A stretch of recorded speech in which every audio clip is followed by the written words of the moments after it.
श्री सद्गुरु। जयकार कीजिए सब कोई, बोलिए प्रेम से श्री सद्गुरु। श्री सद्गुरु महाराज। ध्येयं सदा परिभवग्नमभीष्टदोहम् तीर्थास्पदं शिवविरञ्चिनुतं शरण्यं भृत्यार्तेऽहं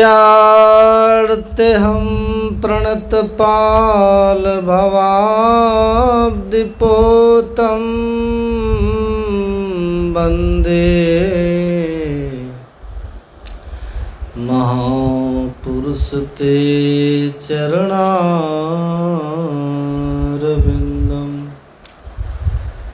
नित्यशुद्धं निराभासं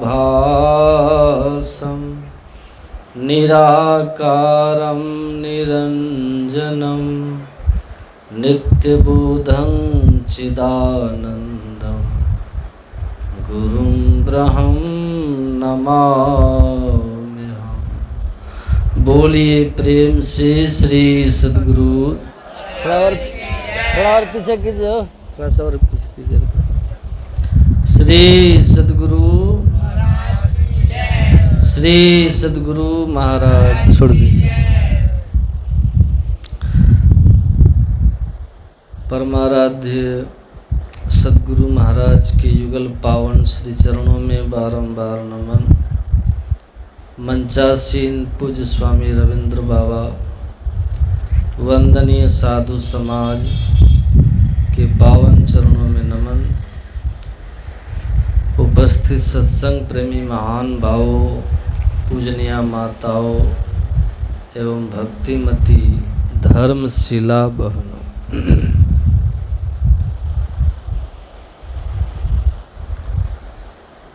वेद के चार वेद के दो मुख्य भाग हैं। चार वेद दो मुख्य भागों में विभाजित है। पहले भाग को ब्राह्मण भाग कहते हैं और दूसरे भाग को संहिता भाग कहते हैं। ब्राह्मण भाग में यज्ञ याग जो कर्मकांड आदि का वर्णन है, और जो संहिता भाग है उसमें आत्मा और परमात्मा के मिलन के संबंधित ज्ञान है, जिसको ज्ञान और उपासना कांड कहते हैं। तो ये बड़ा संयोग है कि वेद का यहाँ ज्ञान कांड चल रहा है, जिसको संहिता भाग कहते हैं।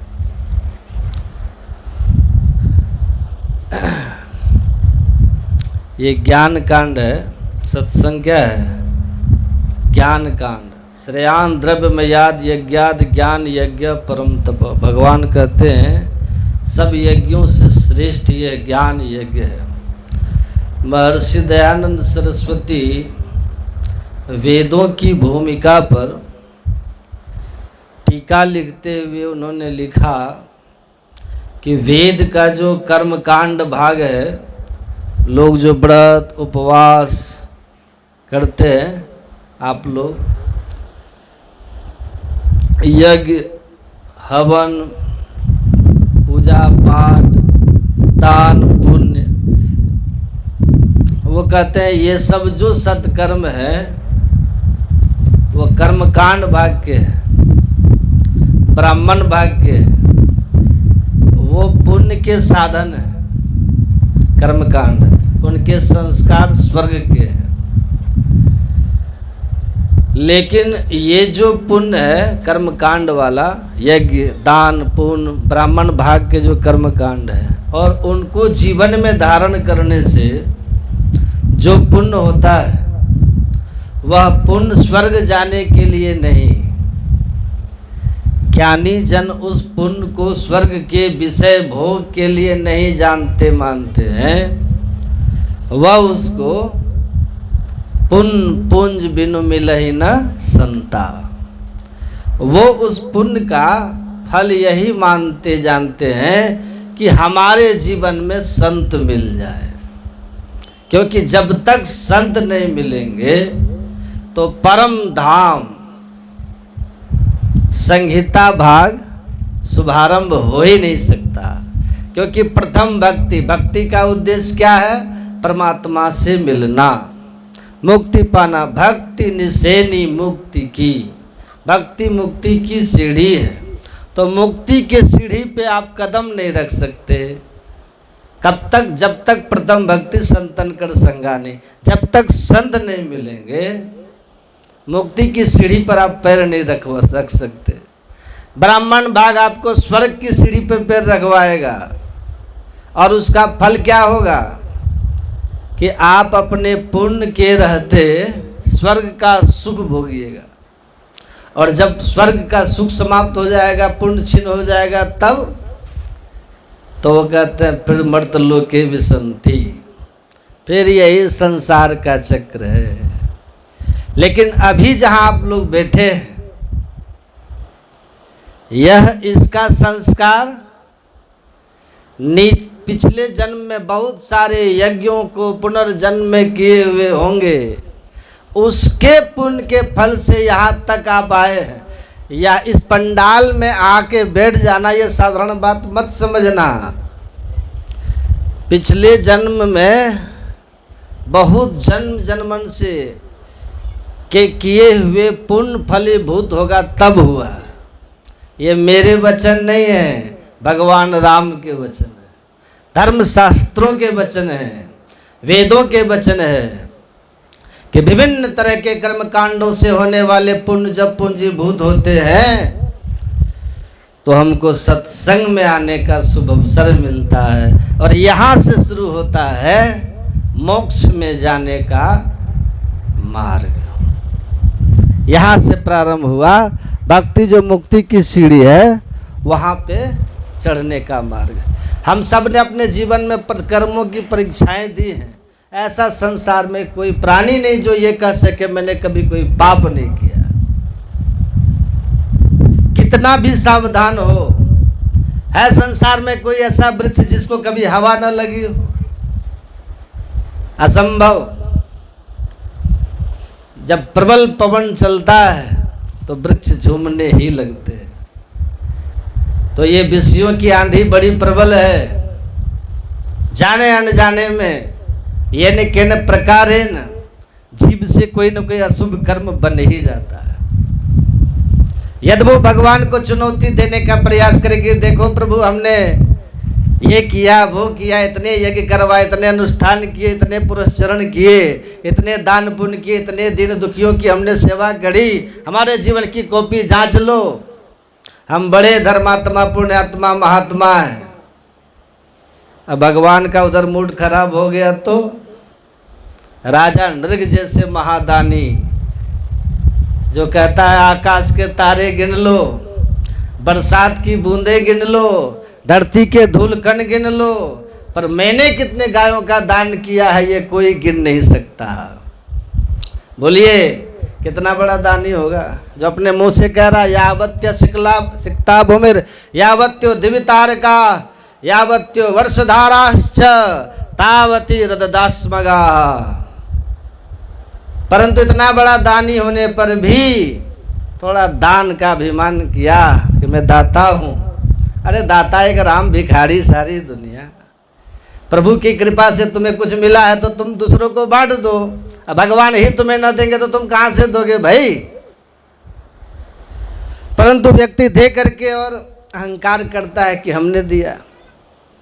मालिक ने मुनीम जी को कम्बल भेज दिया, जाओ माघ मेला में सब संतों को बांट आओ। मुनीम जी बांटने लगे, अहंकार दिखाने लगे, ओ मैंने तुम्हें कम्बल दिया था ना, तुम्हें 5 दिए थे ना, अब भागो यहाँ से। दिया किसी ने, तू तो केवल बांट रहा है और दान अहंकार ऐसे कर रहा है जैसे मैं ही कृपा कर रहा हूँ। तो ये मिथ्याभिमान हुआ ना, तो अपनी तरफ से तो नहीं दे रहा है।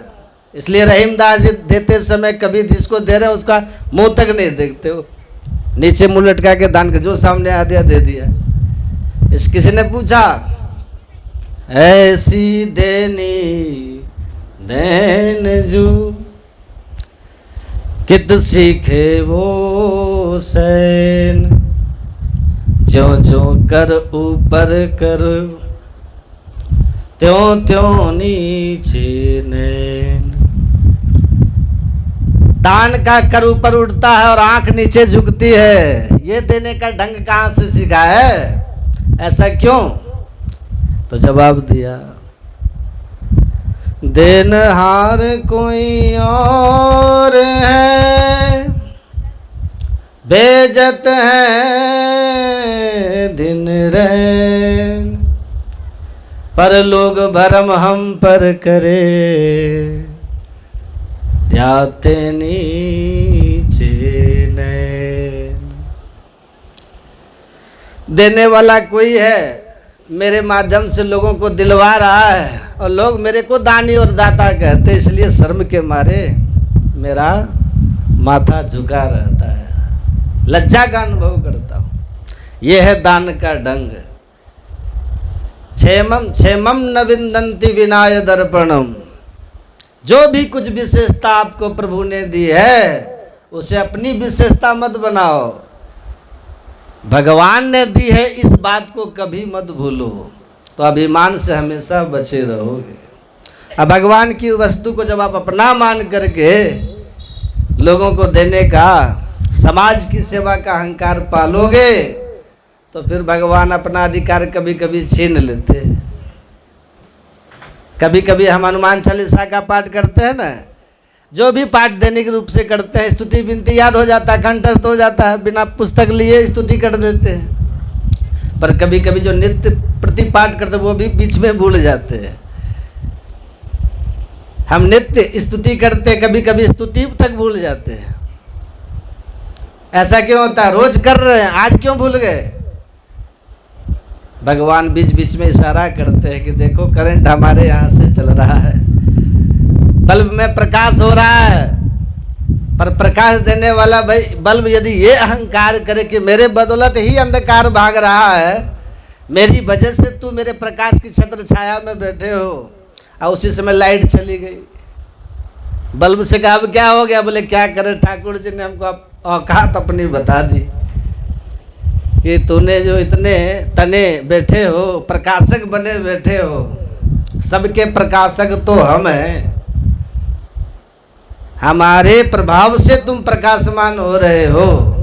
सूर्य तपति मद्भया, ये सूर्य में जो प्रकाश है वो प्रभु का है, चंद्रमा में जो शीतलता है वो प्रभु की है। आप यदि विद्वान है तो वो विद्या और वह शक्ति, वो मेघा परमात्मा ने तुम्हें दी है।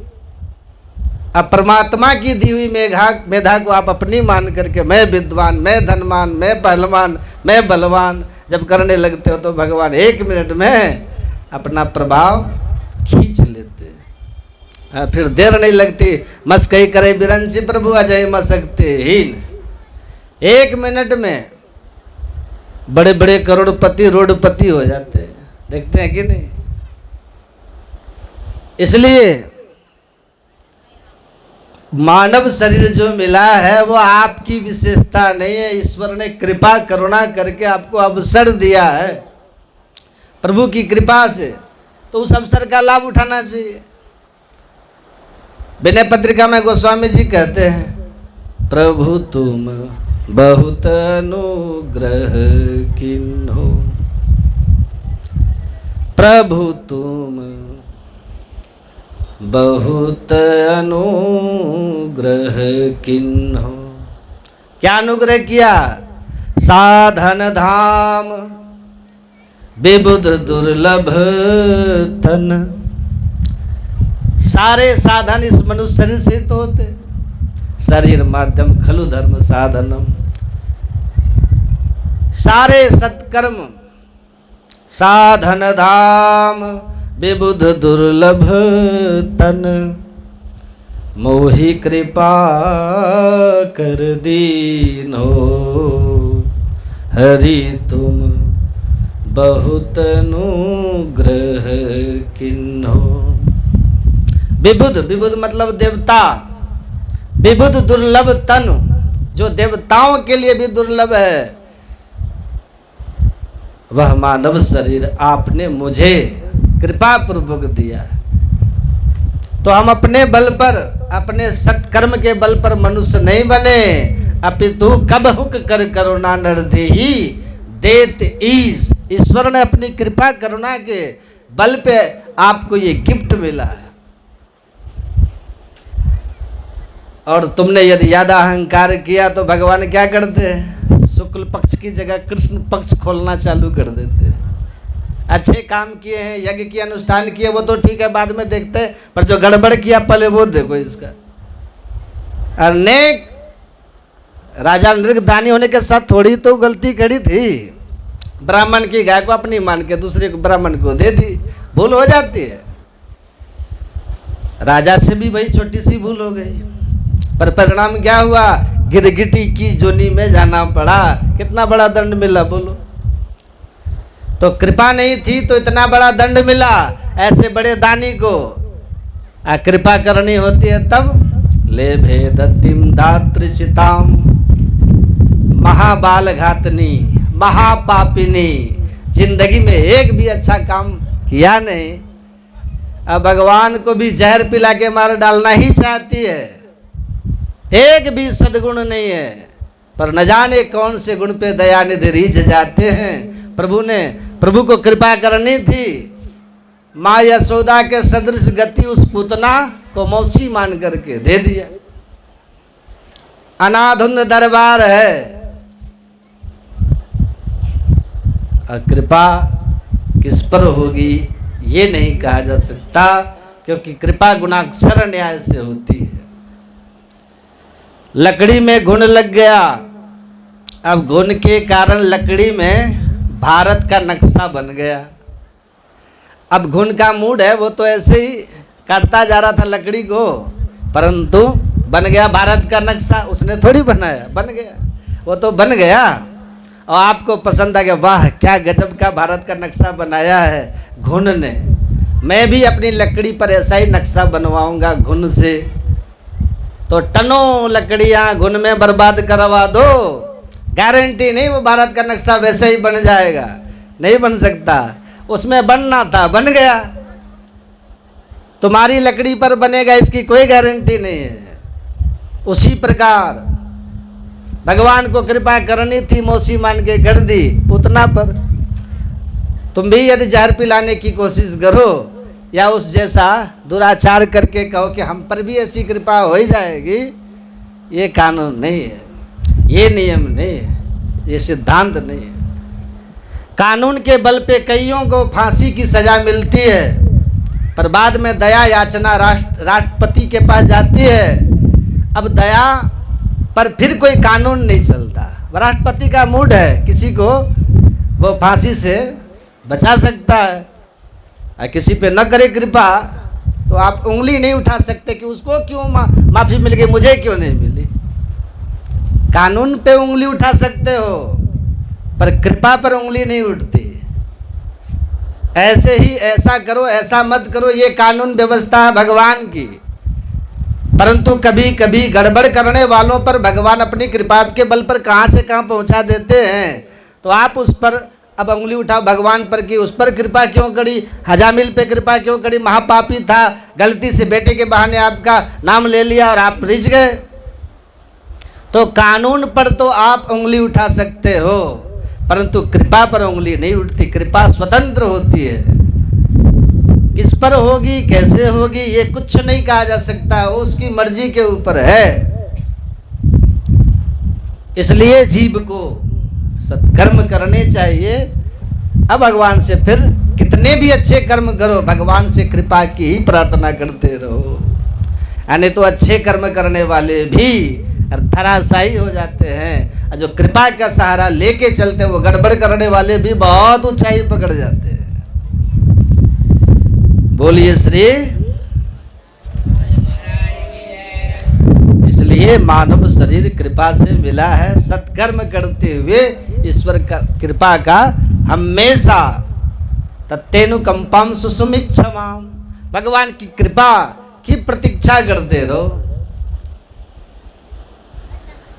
बड़े बड़े सिद्ध महात्मा दिन रात सत्कर्म साधना में संलग्न रहने पर भी वाणी से यही कहते हैं, मौसम कौन कुटिल खल कामी।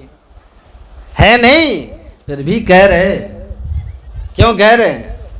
कि हमारे सत्कर्म कितने भी सही, परंतु यदि आपने कृपा नहीं की तो हमारी बात बनने वाली नहीं। इसलिए सत्कर्म करते हुए भी कृपा की कांक्षा रखनी चाहिए। इसलिए भक्त वत्सल भगवान को कहा जाता है। वत्स मतलब बछड़ा, वत्सला मतलब गाय। गाय जब अपने सद्य शिशु को जन्म देती है, सद्य शिशु नन्हा सा बछड़ा,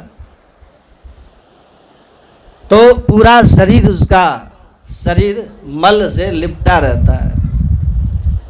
वो ठीक से खड़ा भी नहीं हो पाता, चल नहीं सकता, मलाच्छन्न रहता है।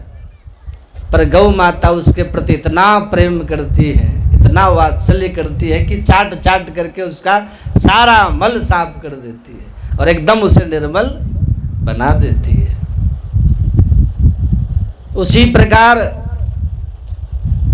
माया का गुलाम बन करके यह जीव प्रकृति प्रपंच में पड़ करके मलिन हो गया। अब भगवान का जब वात्सल्य उमड़ता है तो भगवान सोचने लगते, क्या करें, मेरी माया ही इतनी बलवती, उस बेचारे को पटक दिया, गिरा दिया और अपने प्रपंच में लपेट लिया। ये प्रपंच है तो आखिर के हमारे ही बनाया हुआ। तो फिर भगवान अपनी कृपा और करुणा की जीवा से वो समस्त पाप पंक का प्रक्षालन करके जन्म कोटि अगनाशय तब सब पापों को साफ कर देते हैं। सूत जी कहते, ऋषियों, मनुष्य के जीवन का उद्देश्य ही यही है। खाना पीना सोना ये मनुष्य का जीवन का लक्ष्य नहीं है, ये तो जीवन की यात्रा के साधन है। आप घर से चले थे तीर्थ यात्रा करने के लिए, खान पान का कुछ नाश्ता पानी सब लेके चले थे और नाश्ता पानी बहुत सुंदर है। अब बैठ करके खाने में इतने मस्त हो गए कि तीर्थ जाना ही भूल गए। जगह बहुत प्यारी है, भोजन भी बहुत स्वाद आ रहा है, भैया अब तो यहीं खाओ, यहीं तान दुपट्टा सो जाओ। अब पता चला उधर कुंभ मेला खत्म हो गया, आप रास्ते में घूमते रह गए, तो आप लक्ष्य भ्रष्ट हो गए ना। आए थे हरि भजन को ओटन लगे कपास, चले थे कुछ करने के लिए और करने लग गए कुछ और।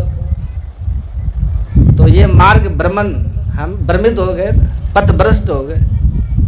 तो आपको भगवान ने मनुष्य शरीर दिया अपनी प्राप्ति के लिए। 84 लाख योनियों में केवल मनुष्य है जो अपनी मेधा शक्ति के प्रयोग से उस परम तत्व को जान सकता है, उस प्रभु को पा सकता है। जानवर क्या जानेंगे, वो तो खाएंगे पिएंगे सोएंगे, इससे ज्यादा उनका विवेक उतना काम नहीं करता है।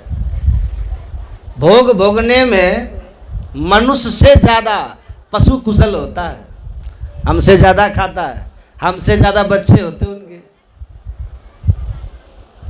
तो भोग भोगने से ही कोई महान नहीं हो जाते। तो मनुष्य की इतनी महिमा क्यों है?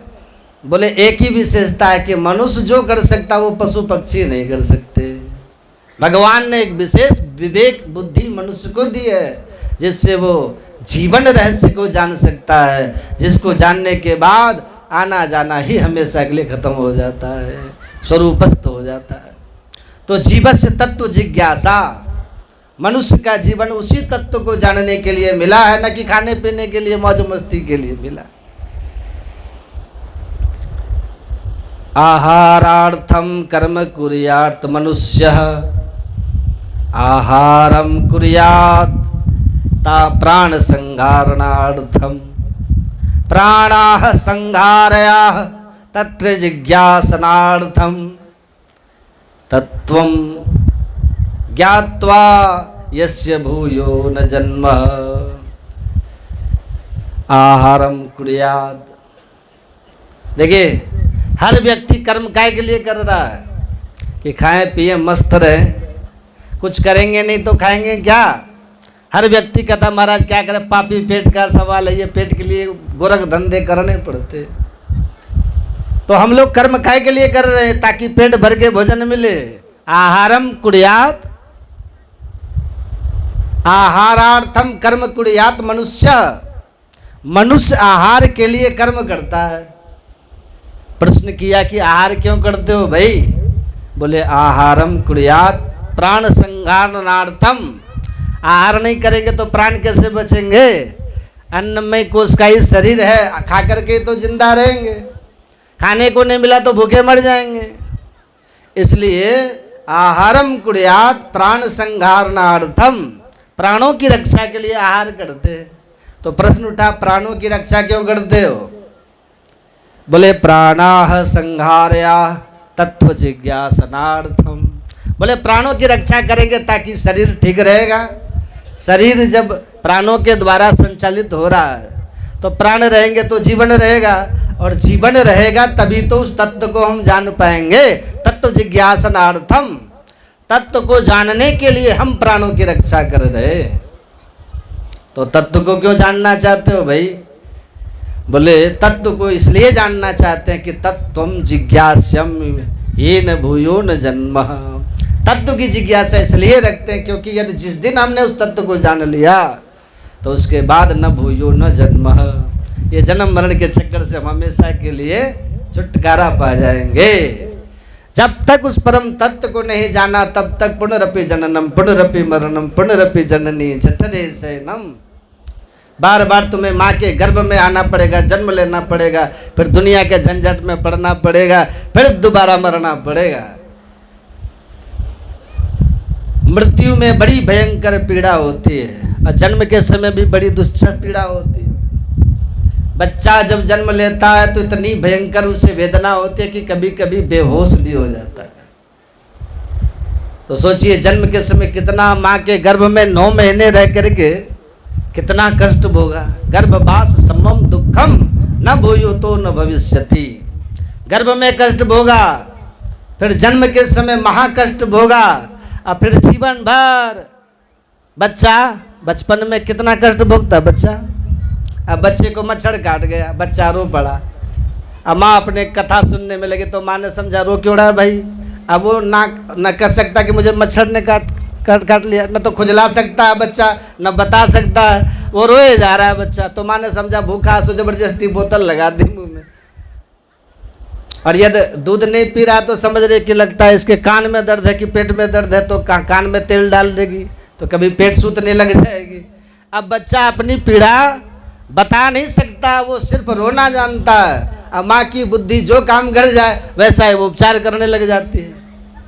तो बचपन में भी कष्ट कम नहीं भोगे हम लोग, जन्म के बाद में भी बाल्यावस्था में बड़े कष्ट होते हैं।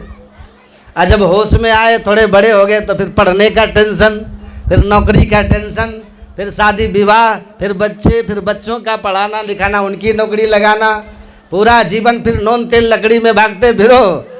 और फिर जब बुढ़ापा आया तो फिर बुढ़ापे की रोग व्याधियाँ सताने लगे, फिर मरने के नाम से घबराहट होने लगी, अब जाना पड़ेगा। तो ये संसार का ये चक्र चल रहा है, और इस चक्र से बाहर तभी निकल पाओगे जब उस परम तत्व को जान जाओगे। बिना उस हृदय ज्ञानान मुक्ति ही, अपने आप को जाने बिना, उस तत्व को समझे बिना आप मुक्त होने वाले नहीं। 2 पाटन के बीच में साबुत बचा न कोई। जन्म मरण के ये जो जैसे पुराने जमाने में माताएं पीसती थी ना चकिया, सब पिस जाता था दोनों पाटों के बीच में। परंतु कभी कभी 2 पाटों के बीच में भी लोग बच जाते हैं, दाना बच जाता है ना। कौन, बोले जो बीच में उसकी धुरी होती है उससे जो चिपका रहता है वो बच जाता है। और गेहूं तो सब पिस गए, बचा कौन, बोले जो उस केंद्र से जुड़ा हुआ था वो बच गया।